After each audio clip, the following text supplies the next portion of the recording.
మంచిది. ప్రభునందు ప్రేమేంటి దేవుని యొక్క సంగమా, మరొక సంవత్సరం 2026వ సంవత్సరం మొదటి శనివారం లేక ఉపవాస ప్రార్థన వ్రతకూటం మనము ఏర్పాటు చేసుకుని ఈ శనివారం మరలా దేవుడు మనకిచ్చి ఇంతవరకు చక్కటి పాటలు కానీ చక్కటి వాయిద్యముల చేత ప్రభుని స్తుతించడం కానీ జరిగింది. ఈ సమయంలో మనము దేవుని యొక్క వాక్యాన్ని వినడానికి మనము సిద్ధపడదాము. మనం ఈరోజు పరిశుద్ధాత్మ దేవుడు మాట్లాడుతున్న విషయాన్ని జ్ఞాపకం చేసుకుంటాం. ఎందుకంటే మనకి కొత్త సంవత్సరం దేవుడు ఇచ్చాడు కాబట్టి నూతన యొక్క సందర్భాల గురించి కొన్ని మాట్లాడుకుందాం. సంఘానికి ఆశీర్వాదకరంగా ఉంటుంది, వ్యక్తులకి కుటుంబాలకి ఆశీర్వాదకరంగా ఉంటుంది దేవుని వాక్యం. క్రీస్తు నందున్న ఎడల అనే అంశం మీద, క్రీస్తు నందు ఉన్న ఎడల అనే అంశం మీద మనము మాట్లాడుకోవడానికి కొన్ని మాటలను మనం చూసుకుందాం. ఈరోజు నూతన క్రైస్తవ సంఘ నిబంధన విశ్వాసులైన వారు దేవుడు తిరిగి మరొక సంవత్సరంలోనికి మనం ఉంచడానికి ఇష్టపడి నడిపించాడు.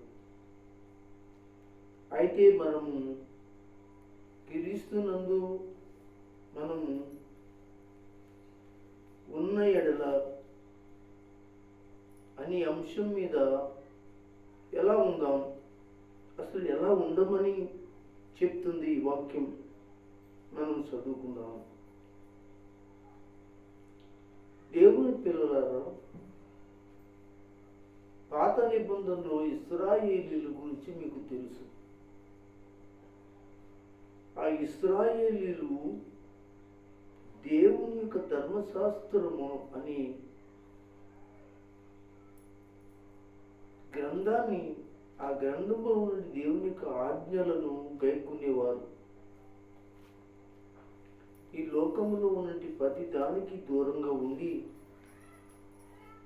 దేవునికి మాత్రమే దగ్గరగా ఉండి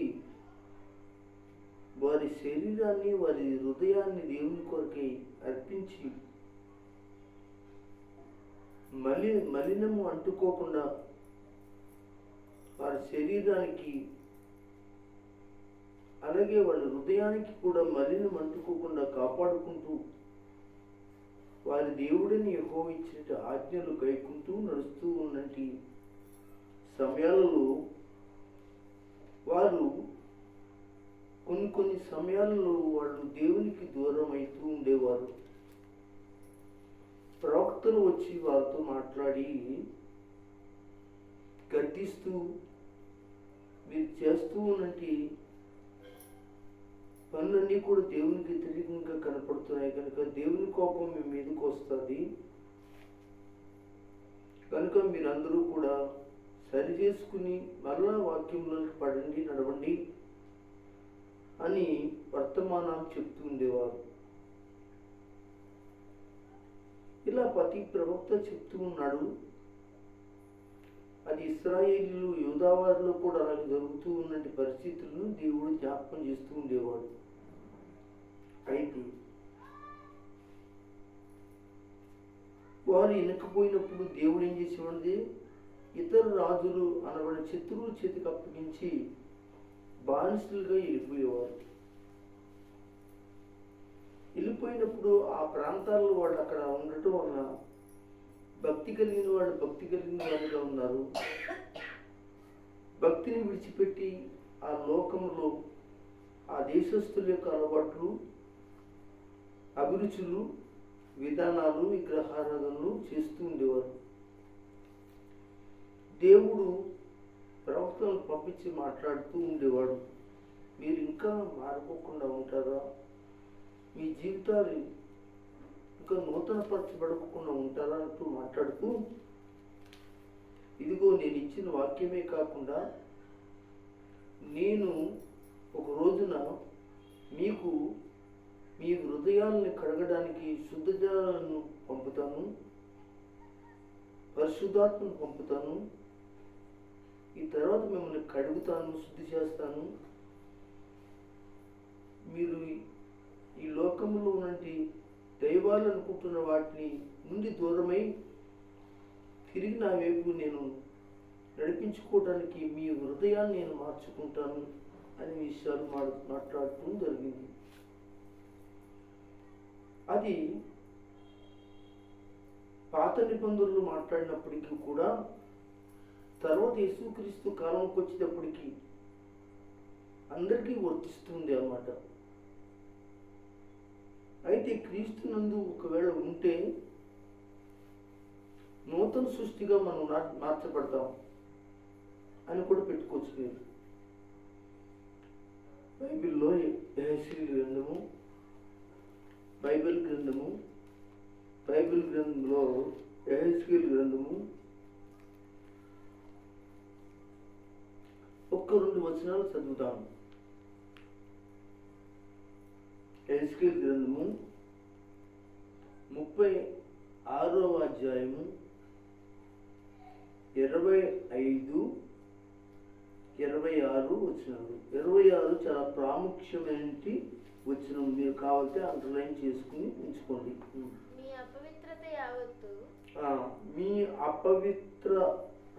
యావత్తు పోవునట్లు నేను మీ మీద శుద్ధ జలము జల్లుదును. ఏ జలం అంటండి? శుద్ధ జలం. ఏంటి శుద్ధ జలము? ఒకసారి నేను చూడండి. మీరు కొన్ని కార్యక్రమాలకి వెళుతూ ఉంటారు. ఆ కార్యక్రమాల్లో ఒక కార్యక్రమం దాని గురించి చెప్పుకున్నాం. చాలా కార్యక్రమాలు ఉంటాయి. లోకంలో ఉన్నప్పుడు, యేసు ప్రభువు లేనప్పుడు ఒక ఇంటి వారు చనిపోయారు అనుకోండి. వాళ్ళ కార్యక్రమంలో వారికి సంబంధించిన వ్యక్తిని తీసుకుని వచ్చి పూజలు పునస్కారం చేసి కొంత జలాల్ని పూజ చేసి ఏం చేస్తారు? అందరి మీద జిమ్ముతారు. వాళ్ళు దానికి ఏం పేరు పెట్టారంటే శుద్ధ జలం అని పేరు పెట్టారు. కుదరింది. అయితే ఇక్కడ ఒక శుద్ధ జలం కనబడుతుంది. ఆ చెప్పబడిన ఆ శుద్ధ జలము మైలిపోబడుతుందని, అక్కడి నుంచి మైలు ఉండదని, వాళ్ళ హృదయంలోని, వాళ్ళ మనస్సుల్లో, వాళ్ళ కుటుంబాల్లో పోతుందని వాళ్ళ యొక్క విధి విధాన నమ్మకాలు. సరే, వాళ్ళ యొక్క నమ్మకాలను మనమేమి విమర్శించడం కాదు, కానీ సందర్భోచితంగా చెప్పుకుంటాం.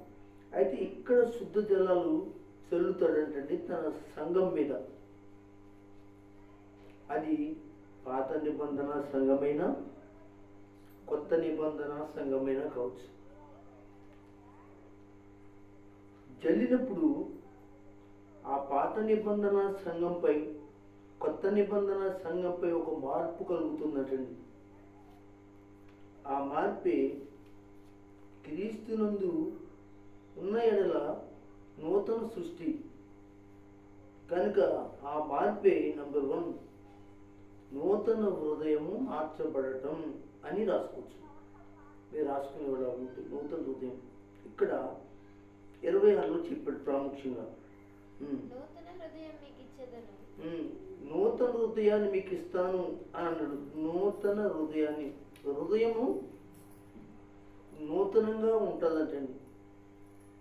అంటే హృదయము లేకపోతే మనస్సు అనేది ఏది ఉందో అది కొత్తగా మార్చబడతాదట. నాకు కలిగజేసేదేను. స్వభావం కూడా నూతన హృదయము స్వభావం.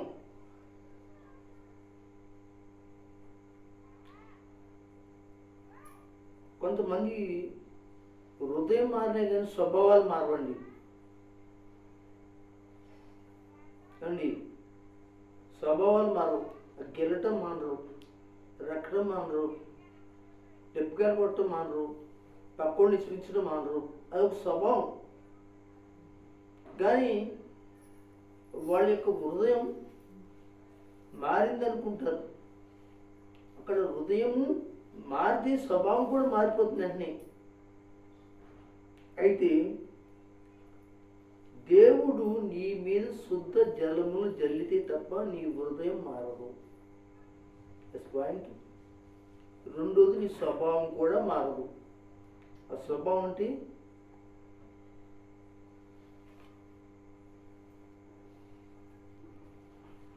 చక్కటి విషయం చెప్పను నేను. మనిషి స్వభావాలు మీకు తెలుసు. చాలామంది ఒక్కొక్కరు ఒక్కొక్క స్వభావం ఉంటుంది.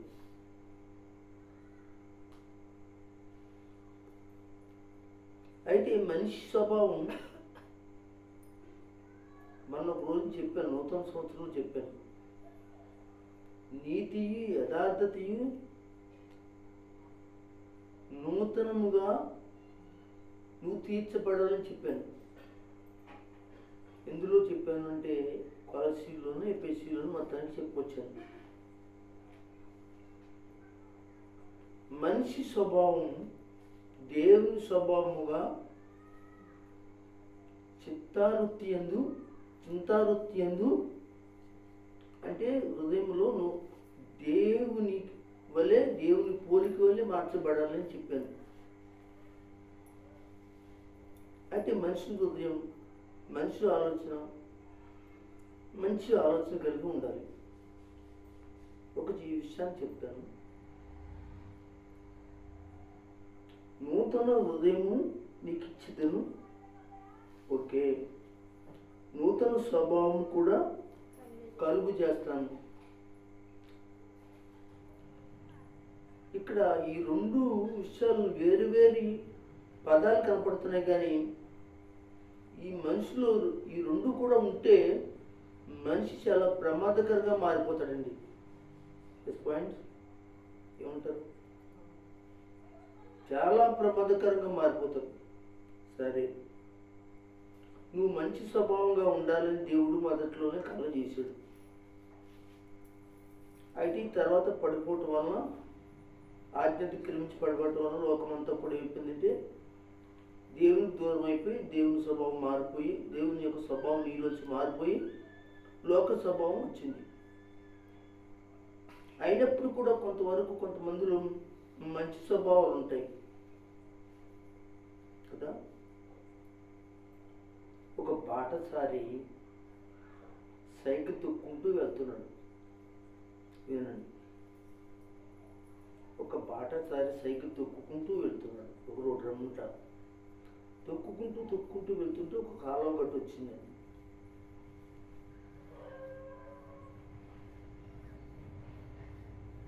నిదానించింది మాట. కాలగట్టం ఉంటే తొక్కుంటూ చూసుకుంటూ వెళ్తున్నాడు. నీళ్లు పారుతున్నాయండి. నీళ్లు పారుతుంటే ఆ నీటి మీద రకరకాల అన్ని కొట్టుకెళ్తాయి కదా, పారుతున్న నీళ్ళ మీద. అది చూసుకుంటూ వెళ్ళాడు. చూసుకుంటూ వెళ్తే ఒక ఆకు మీద ఒక పురుగు ఉందండి. అదేమో కొట్టుకుంటూ వెళ్తుంది.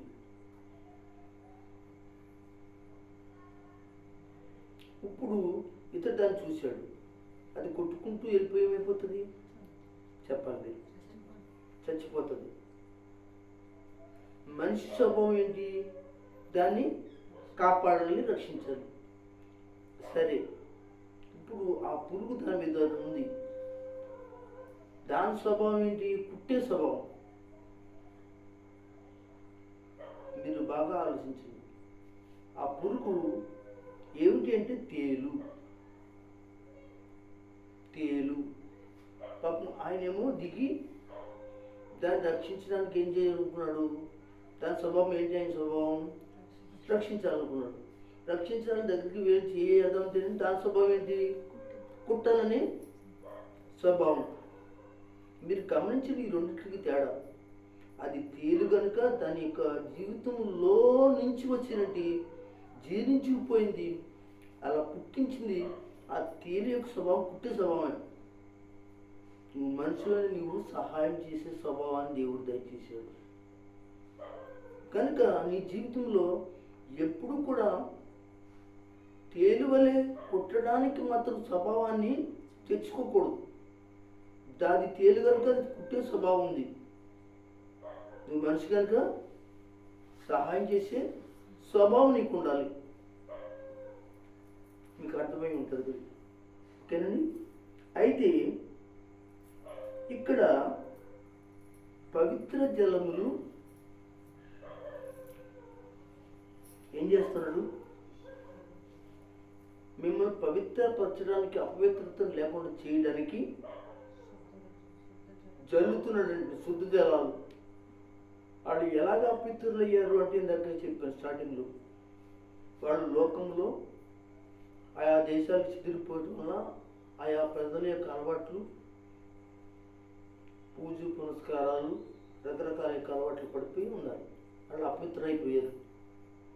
దేవుడు మనలో ఏం చేయాలనుకున్నాడంటే పరిశుద్ధాత్మని పంపి, ఏం పంపి? అదే శుద్ధ జలాలు. దేవుని వాక్యాన్ని పంపి, అదే శుద్ధ జలాలు. పరిశుద్ధాత్మను పంపి, వాక్యమును పంపి, నీ హృదయమును ఆయన ఏం చేయాలి? పరిశుద్ధాత్మ చేత, వాక్యం చేత కడిగి శుద్ధి చేసి నీకు మరలా మనిషివైతే తల్లి గర్భంలో ఎలా పుట్టినావో అలాగే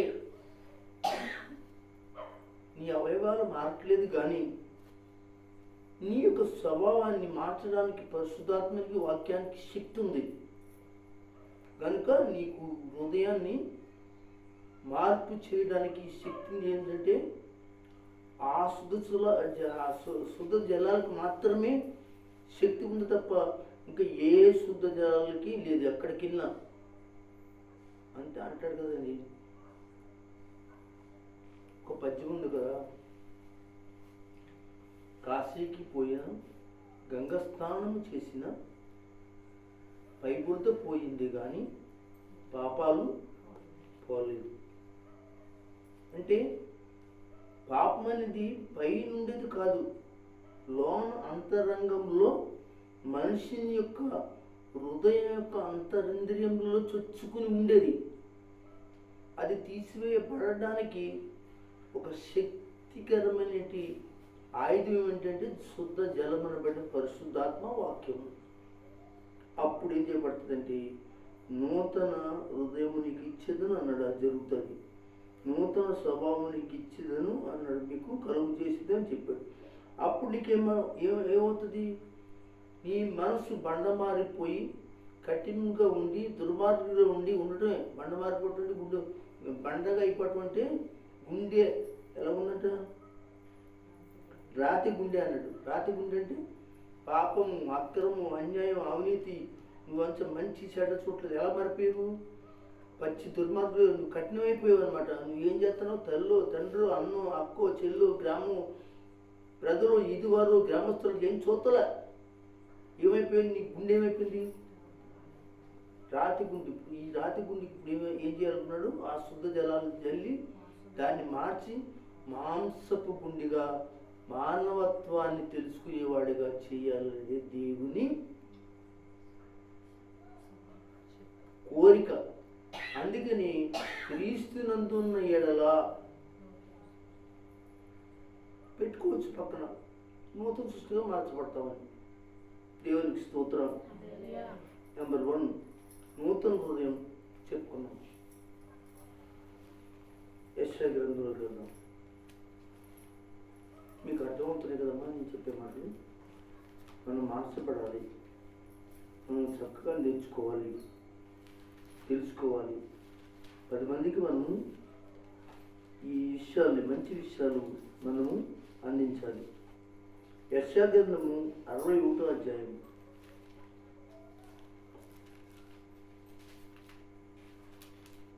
యెషయా గ్రంథములో ఉన్నది 61వ అధ్యాయం తెరవండి.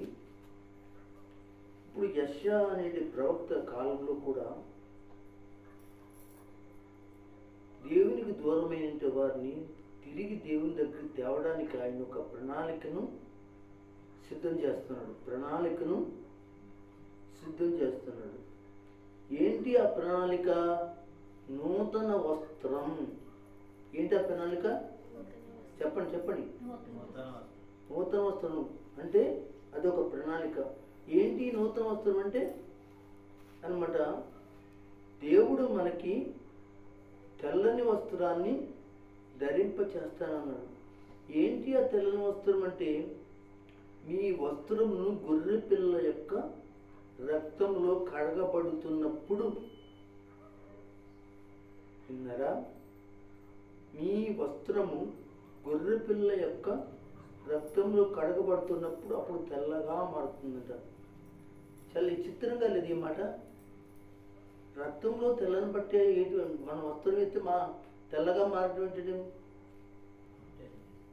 కదా?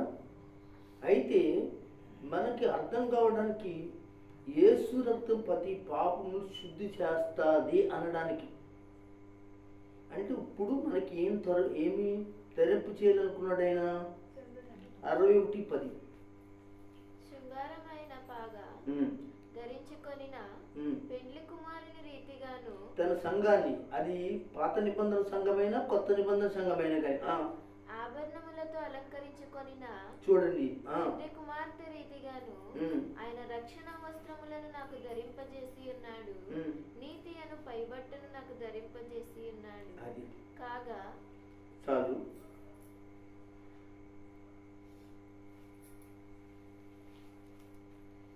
ఆయన ప్రణాళిక చూడండి ఇక్కడ ఎంత గొప్పగా ఉందో. నూతన వస్త్రం.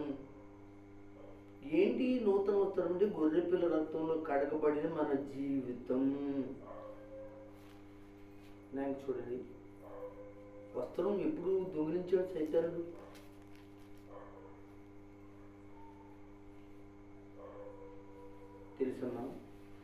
తెలుసా? సాతానుడు ఎప్పుడు దొంగిలించాడు తెలుసా? ఏదేని తోటలో దొంగిలించాడు. ఏ వస్త్రం అది? దేవుడు అనుగ్రహించిన మహిమ వస్త్రం. ఇప్పుడు దేవుడు మరలా తిరిగి ఆ వస్త్రాన్ని తన కుమారుడి యేసుక్రీస్తు ద్వారా ధరింప చేయడానికి ఈ లోకానికి పంపించాడు. తిరిగి మనం మహిమ వస్త్రం ధరింప చేయడానికి అంటే మన శరీరాల మీద దిశమలు కనపడకుండానట్లుగా ప్రకటన గ్రంథంలో చెప్తాడు. మనకు ఒక వస్త్రం ధరింప చేసేట ఆత్మ సంబంధమైన ఒక వస్త్రం. ఎలాగంటే గొర్రెపిల్ల రక్తం చేత ఆ వస్త్రము అంటే నీ జీవితాన్ని కడిగి పవిత్రపరిచి నీకు ధరింప చేశాడు. ఇక్కడ సంఘానికి అది నూతన నిబంధన సంఘమా పాత నిబంధన సంఘమా అని కాదు, క్రైస్తవ లోకంలో నుండి ప్రతి ఒక్కరి జీవితాలు తిరిగి ఆయన నూతనముగా చేయడానికి, నూతన రక్షణ కలగజేయటానికి అయినా ఈ సంకల్పాన్ని దేవుడు ఏర్పాటు చేశాడు. 3వ మాట చదువుకుందాం. 3వ మాట కీర్తన గ్రంథము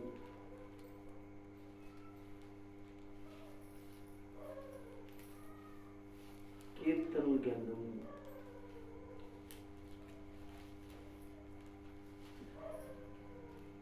తీసుకోండి. మీరు చక్కగా ఒక పెన్ను పుస్తకం తీసుకుని రాసుకుంటే మీరు చదువుకుంటూ ఉంటాగా ఎవరికైనా చెప్పడానికి కూడా ఈ మాటలు అలవాటు అవుతుంది. 3వ మాట చదువుకున్నాం. కీర్తన గ్రంథం 40వ కీర్తన 3వ వచనాన్ని చదువు. తనకు స్తోత్ర రూపమగు చదువు. తనకు స్తోత్ర రూపమగు కొత్త గీతము. తనకు అంటే దేవునికి స్తోత్ర రూపమగు కొత్త అవుదాం. ఏ గీతం అది? లేక నూతన గీతం. మూడో మాట ఏంటి? నూతన గీతం. తనకు అంటే దేవుడుకు, యేసుక్రీస్తుకు మన ద్వారా ఏం కలగాలంటే ఒక నూతనమైనటి ఒక పాట కావాలంట, గీతం కావాలట. అది మన దేవుడు నా నోట ఉంచాడు, భక్తుడి నోటి ఉంచాడు అంటాడు. అనేకులు దాన్ని చూసి ఏం చేస్తారు? మారిపోతారట, భయభక్తులు కలిగి యెహోవాను నమ్ముకుంటారట. దేవునికి స్తోత్రం. నాలుగవ మాట కదా మనం చెప్పుకుంటున్నాం. మూడో మాట క్రీస్తునందు ఉన్న ఎడల నీ జీవితంలో నూతన గీతాన్ని పడతాం. ఇశ్రాయేలీలు ఎర్ర సముద్రం దగ్గరకు వచ్చినప్పుడు అది దాటి అవతలకి వెళ్ళిన తర్వాత మిరియాం ఏం చేసిందండి? ఆత్మతో కొత్త గీతాన్ని పాడింది. దావీదు అనేక శ్రమల్లో, కష్టాల్లో దేవుడు రక్షించినప్పుడు దేవునికి పాటలుగా కొత్త కొత్త పాటలు పాడుతూ గీతాలు దేవుని స్తోత్రించేవాడు, మహిమపరిచేవాడు ఆయన్ని. ఇలాగ కోరహ కుమారులను కూడా దేవుడు కాపాడి రక్షించినప్పుడు ఉగ్రత నుంచి, అప్పుడు రక్షించిన విధానాన్ని బట్టి జ్ఞాపకం చేసుకుని ఆ రక్షణ కార్యాన్ని బట్టి వారు దేవునికి సన్నిధిలో నూతనమైన మా జీవితాలకి మరలా ప్రాణమిచ్చిన దేవునికి స్తోత్రం అని చెప్పి వాళ్ళు పాటలు కట్టడం జరిగింది. అంటే విశ్వాసులైన వారు, సంఘమైన వారు ఎప్పుడో నుంచి వస్తూ ఉన్నారు కానీ ఇంకా పాత పాటలు పాడుతూనే ఉన్నారు. ఏ పాత పాటలు ఏంటండి? ప్రేమలో పడ్డానని, ఒలమ్మి తిక్కరేగిందని, ఇలాంటి ఏయో రకరకాల పాటలన్నీ కూడా బయట పాటలు పాడుతూ ఉంటారు. ఇంకా మాటల్లో కూడా పాటలు ఉంటాయండి.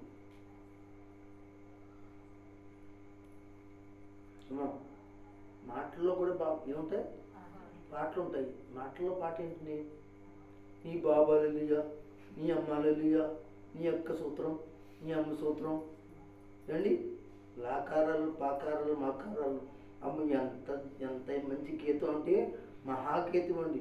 వాళ్ళు వద్దులు పెట్టకుండా ఆ గీతాన్ని ఏ గీతంగా పాడేస్తూ ఉంటారు. మానేయాలి ఆ గీతాలు, ఆ పాత గీతాలను మానేయాలి. ఈ లోక సంబంధమైనటువంటి సినిమా గీతాలు మానేయాలి, అవి వినకూడదు. రెండోది మన నోట ఉండకూడదు. ఎప్పుడు ఏముండాలి? స్తోత్ర గీతం ఉండాలి. మీరు గమనించారో లేదు, నేను ఎప్పుడు కూడా ఖాళీగా కూర్చున్నాను, ఎక్కడికైనా వెళ్ళినా మాట్లాడి చేసి అంతమాను ఏదో ఒక చిన్న చరణం పల్లవి నా నోట ఎప్పుడు కూడా దేవుని కూర్చునేటి పాట పాడుకుంటూనే ఉంటాను. అంతమాను ఏదో ఒక చిన్న చరణం పల్లవి మాట్లాడుకుంటూనే ఉంటాను, పాడుకుంటూనే ఉంటాను. అంటే మన నోటను ఏముంచాలి? ఎప్పుడు దేవుని కూర్చుంటే పాట ఉండాలి. గనుక ప్రియమైన దేవుని యొక్క వారలారా, నేను చెప్పిన మాట మీకు అర్థమైందా? ఒక్కసారి మన నోట దేవుని పాట మొదలైందంటే ఆ పాట దేవుని మహిమార్థంగా చచ్చిపోయేదాకా ఆ పాట మాత్రం ఎప్పుడు మనకి అనేక మంది భక్తులకి మార్పు కలిగినట్లుగా ఉండాలి. మనకు మార్పు కలిగి ఉండాలి, అనేక మంది భక్తులకి అంటున్నాడు కదా, ఆయన అంటున్నాడు కదా, తనకు స్తోత్ర రూపము క్రొత్త గీతమును మన దేవుడు నా నోట నుంచెను, అనేకులు దాన్ని చూచి. అది నీ ఒక్కడి కొరకే కాదు, నీ ఒక్క రక్షణ కొరకే కాదు. ఆ పాటలో ఉన్న మాధుర్యం, ఆత్మ నడిపింపు, పరిశుద్ధత కలిగిన మాట అది కనుక, అది దేవుని నోటి నుంచి వచ్చిన మాట కనుక, పాట కనుక అది అనేక మందిని మారుస్తుంది. అనేక భక్తుల దాన్ని చూచి చూచి భయభక్తులు కలిగి చూచి అంటే ఇవి ఏం చేస్తారు? భయభక్తులు కలిగి యెహోవాయందు నమ్మిక ఉంచెదరు. అది మారతారు. దేవునికి మహిమ కలుగును గాక. అందుకే నీ నోట ఏముండాలి? కొత్త గీతం ఉండాలి. అంటే అది ఎప్పుడు జరుగుద్ది? క్రీస్తునందు ఉన్న ఎడల మాత్రమే జరుగుతుంది. దేవుని యందు ఉన్న ఎడల, దేవునిలో లేకుండా నువ్వు ఎన్ని గీతాలు, ఎన్ని శ్లోకాలు, ఎన్ని రకరకాలు మాట్లాడినా ప్రజల్లో మార్పు ఉండదు, మనలో మార్పు ఉండదు. కనుక జాగ్రత్తగా మీ జీవితాలు దేవుని కొరకు నూతనం చేసుకోవడానికి ఇష్టపడండి. 4వ విషయంలోకి వద్దాం.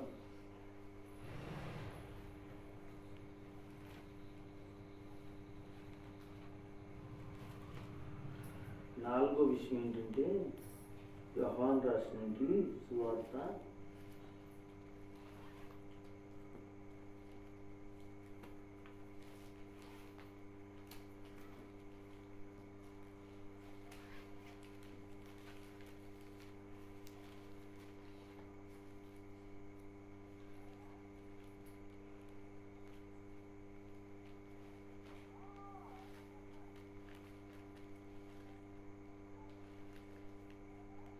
3వ అధ్యాయం చదవండి.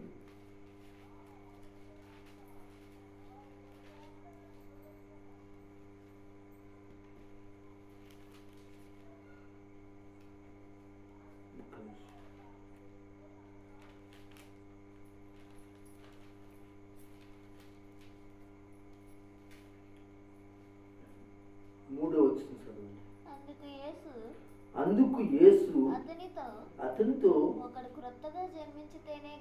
చూసారా, ఒకడు అంటే సంఘములో స్త్రీలైనా కానీ పురుషులైనా కానీ మాట్లాడుతుంది, కొత్తగా జన్మిస్తేనే కానీ అతడు దేవుని రాజ్యమును చూడలేడని నీతో నిశ్చయముగా చెప్పుచున్నాను. సంఘంలోకి చేర్చబడిన వ్యక్తి, సంఘంలోకి వచ్చిన సహోదరులు, యోహాను సువార్త ఈ 3వ అధ్యాయము 3వ వచనంలో సంఘంలో చేర్చబడిన ఒక స్త్రీ కానీ పురుషుడు కానీ ఎవరైతే ఉన్నారో వాళ్ళు మారు మనసు పొంది యేసు రక్తంలో కడగబడి బాప్తిస్మం తీసుకోవాలి. మొదట మారు మనసు పొందాలి. ఒకసారి ఆలోచించండి. బాప్తిసానికి రెడీ అయిపోకూడదు. ఏం చేయాలి? మారు మనసు పొందాలి. ముందు దేవుని యేసయ్య దగ్గర రావాలి. వాక్యం వింటా వింటా వింటా వింటా వింటా వింటా ఉంటే నీ యొక్క మనసులో ఏమవుతుంది? మార్పు కలుగుద్ది. అప్పుడు నువ్వు మనసు మార్చుకుంటా కనుక దాన్ని మారు మనసు అంటావు. ఆ మారు మనసు పొందిన వాడు దేవుని వాక్యం చేత, యేసు రక్తం చేత కడగబడాలి. ప్రార్థన ద్వారా మాత్రమే కడగబడతాం. యేసు రక్తంలో ఎలా కడగబడతామండి? ఇప్పుడు లేదు కదా అంటే నువ్వు ప్రార్థన చేసి అడగాలి, ప్రభువా నన్ను నీ రక్తంలో కడుగు, నా పాపాలు కడుగు, నా అక్రమాలు కడుగు, నా అన్యాయాలు కడుగు, నా అనుపాపాలు కడుగు, నా వృద్ధాప్య పాపాలు కడుగు, నా కౌమార పాపాలు కడుగు. ఇలాగ పాపాలన్నింటినీ కూడా అడుగుతూ ఉంటే ప్రార్థనలో, అప్పుడు ఆ ప్రార్థన ద్వారా నువ్వు ఏం చేయబడతావంటే ఆయన రక్తాన్ని మీద ప్రోక్షించబడి తెలియకుండానే కడగబడి శుద్ధీకరించబడతావు. అప్పుడు నీవు బాప్తీసానికి సిద్ధపడు. అంటే బాప్తీసానికి సిద్ధపడడానికి ఎంత ప్రాసెస్ ఉందో చూసారా? బాప్తీసం పొందడానికి యేసే దగ్గర రావాలి, యేసే వాక్యం వినాలి. విని ఆ వాక్యం చేత మనము మారు మనసు పొందాలి. ఆ మారు మనసు పొందడానికి సిద్ధపడుతున్నప్పుడు ప్రార్థన చేస్తాం. ఆ ప్రార్థనలో యేసు రక్తము తలస్తాం. ఆ తలంచినప్పుడు ఆయన తన సన్నిధాత్మను దేవుడిచ్చి ఆ రక్తం చేత కడిగి శుద్ధి చేయడానికి, వాక్యం చేత శుద్ధి చేయడానికి సిద్ధపడతాడు. శుద్ధీకరించబడతావు, రక్తం చేత శుద్ధీకరించబడతావు. ఇలా శుద్ధీకరించబడిన వ్యక్తి ఎవరైతే ఉన్నారో వారు రక్షణ పొందుతారు.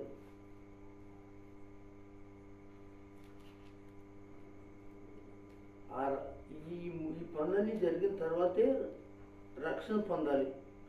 రక్షింపబడతాడు కూడా. అప్పుడు దాకా ఈ పనులు చేయకుండా రక్షించబడరు. ఆ రక్షించబడిన వ్యక్తి జీవితంలో బాప్తీసం పొందుకోవాలి. వారిని ఏమన్నారు తెలుసంటే తిరిగి నూతనంగా జన్మించడం. అలాంటి వాళ్ళే ఫలిస్తారు. లేదంటే గొడ్డలి చెట్టు వేరున ఉంచబడి ఉంది అన్నట్లుగా నువ్వు ఫలించట్లేదు అంటే నువ్వు ఫలించడం ముఖ్యం కాదు. ఫలించడానికి ముందు ఇదిగో చెప్పిందంతా కూడా చేయాలి. ఇక్కడ తిరిగి నూతనంగా జన్మించడానికి గురించి మాట్లాడతాడు ఆయన. చదువుతాం 3:3. అందుకు యేసు అతనితో ఒకడు క్రొత్తగా జన్మించితేనే గాని అతడు దేవుని రాజ్యమును చూడలేడని నీతో నిశ్చయముగా చెప్పుచున్నాను నేను. దేవునికి స్తోత్రం. నేను నిశ్చయంగా చెప్తున్నాను. ఇంకా అసలు ఇంకా మాట్లాడడానికి అవకాశం లేదు. నాకు బాప్తిసం ఇచ్చింది కానీ సంవత్సరానికి ఒకసారి వస్తానండి. నాకు బాప్తిసం ఇచ్చింది పండగకు వస్తానండి. నాకు బాప్తిసం ఇచ్చింది అప్పుడప్పుడు కనపడి ప్రార్థన చేసుకుని వెళ్ళిపోతానండి. లేదు కుదరదు. బాప్తిసం తీసుకున్న ప్రతి వ్యక్తి ప్రతి ఆదివారం పాలు పొందాలి. ప్రతి ఆదివారం కాకుండా ప్రతి నెల బల తీసుకోవాలి. దేవుని ఆరాధనలో పాలు పొందాలి. సహవాసంలో పాలు పొందాలి. లేకపోతే బాప్తిసం తీసుకోకూడదు. ఖచ్చితం. లేదు బలవంతం చేసి మీరు ఇవ్వకపోతే ఒకసారి తీసుకుంటానంటే ఇంకా మేము ఇచ్చేస్తాం. మేము పరలోకానికి వెళ్ళాం. ఇంకంతే ఇచ్చేస్తాం. మరి ఇంకేం చేస్తాం? మా అబ్బాయి ఉన్నాడండి, మా అమ్మాయి ఉందండి, మా కూతురు ఉందండి, మా అల్లుడు ఉన్నాడండి, కనుక మాకు ఇవ్వండి. లేదంటే నాకు ఇవ్వకపోతే ఆడ కూడా మానేస్తారు. సరే ఇచ్చేస్తాను. కనుక ఆడ పరలోకం అంతా నువ్వు విడబడతావు. అంతే కదండి. మీరేముండు అంటే మేము దేవుని మాట చెప్పాం, దేవుని వాక్యం చెప్పాం. దాని ప్రకారంగా దేవుడు చెప్పినట్టుగా చేస్తే నువ్వు దేవుని రాజ్యం. ఇప్పుడు నీ బిడ్డలు ఉండే చోట ఉండాలని కోరుకుంటున్నావు. నువ్వు చచ్చిపోయిన తర్వాత ఆడ పరలోక రాజ్యంలో నువ్వు ఆడుతూ ఉంటావా? బాప్తీసం తీసుకున్నావు అంతవరకే. ఉన్నవన్నీ కూడా చేయలేదు. నువ్వు ఆరాధన లేదు, క్రమ కూడికి లేవు, అప్పుడప్పుడు మరి సాహస కూడికి లేవు, ఆరాధన లేదు, బలం లేదు. నేను ఎక్కలేను, దిగలేను, చేయలేను, చెందలేను, రాలేను, అక్కడ అంత దూరం వెళ్ళలేను, కుదరదు. అలా అనుకుంటే ముస్లింలు ఎంతమందిని కాళ్ళు నడవలేని ముస్లింలు ఈ రోజున సువార్త చేస్తున్నారు, తిరుగుతున్నారు. ఎందుకని? వాళ్ళు అక్కడ దాని కొరకు ఇక్కడ ఇవన్నీ కూడా బాధలు బలహీనతలు పక్కనెట్టుకున్నారు. కానీ పాస్టర్ గారు ఏంటిని ఏం చేస్తున్నారు? పాస్టర్ గారు ఏం చేయాలనుకుంటున్నారు? కుదరదండి పాస్టర్ గారు. వాళ్ళ కొడుకులు, కూతుళ్ళు, అల్లుళ్ళు, కోడళ్ళు అన్నమాట. ఆవిడ కూడా ఇచ్చేది మేము రేపు పొద్దున మరి ఆవిడకి మరో కార్యక్రమం అంటే మీ కొరకు నేను మార్చుకోవాలి. ఎందుకంటే వాళ్ళు దేవుని కొరకు మార్చుకోవాలన్నమాట. ఇలాంటి కుటుంబాలు లేక మనైతే ఇలాంటి కుటుంబాలు చాలామంది బాప్తీసాలు తీసుకుని ఈ రోజున వెళ్ళక నడవక వాళ్ళు ఉన్నారండి. ఎన్నో కుటుంబాలు ఉన్నారు. అయితే వారికి చెప్పేది ఏంటంటే బాప్తీసం కాదు, ఇచ్చిన అది చల్లదు. నేను ఇచ్చేస్తాను అంతే. మిమ్మల్ని ఇంటి పోగొట్టుకొని మీ విశ్వాసాన్ని మీరు పరిశుద్ధంగా దేవుల్లో నడుస్తున్నారు. అదే ప్రభావం అన్నాడు కదా, గురుగు మొక్కలు పీకాలనుకుని వెళ్తే ఇంటికి గోధుమలు కూడా పీకేస్తారు, మీరు కంగారు పడుతున్న సేవకులారు అన్నాడు. సమయం నేను చూసుకుంటాను అన్నాడు. కనుక ఆ యొక్క ఒక్క మనిషి గురించి ఉన్నవాళ్ళందరినీ కూడా దేవుని నుంచి తొలగిపోకుండా కాపాడుకునే బాధ్యతలో ఒక మెట్టు ఒకవేళ నేను అటు మగ్గు చూపినా దేవుని స్థితిలో ప్రార్థన చేస్తాను. ప్రభు నన్ను క్షమించు. సంఘం పాడకుండా ఉండాలంటే, పరిచర్య పాడకుండా ఉండాలంటే అయినప్పుడు కూడా మీరు రాజీ పడము. అయినప్పుడు కూడా కూర్చోబెట్టి వారితో మాట్లాడిస్తాం. వాళ్ళతో కూడా మాట్లాడి దేవుని యొక్క బాప్తిసం కొరకు నీకు ఇష్టమైతేనే తీసుకో, నీకు కష్టమైతే మాత్రం వద్దు.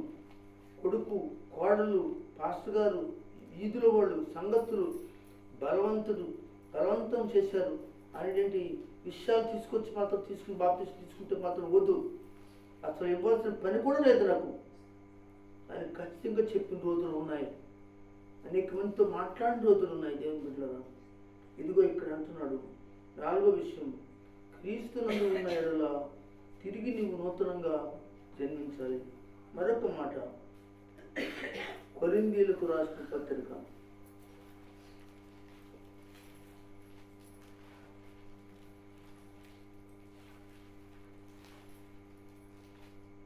5వ అధ్యాయం, మొదటి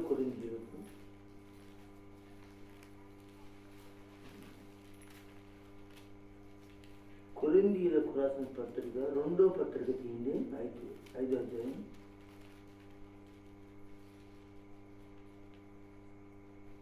17వ వచనం చదవండి.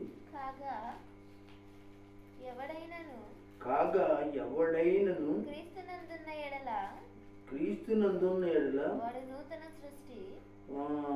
ఇప్పుడు దాకా చెప్పుకున్నట్లుగా ఇవన్నీ చేస్తే నూతన సృష్టిగా మార్చబడి ఏమైపోతావు, పాతవి అన్నీ కూడా ఏమైపోతాయి, దూరం అయిపోయి నువ్వు ఎలాగుంటావు, ఇదిగో నువ్వు మనిషి పాతవాడవే కానీ నీలో కనపడే అన్ని లక్షణాలు కొత్త లక్షణాలు.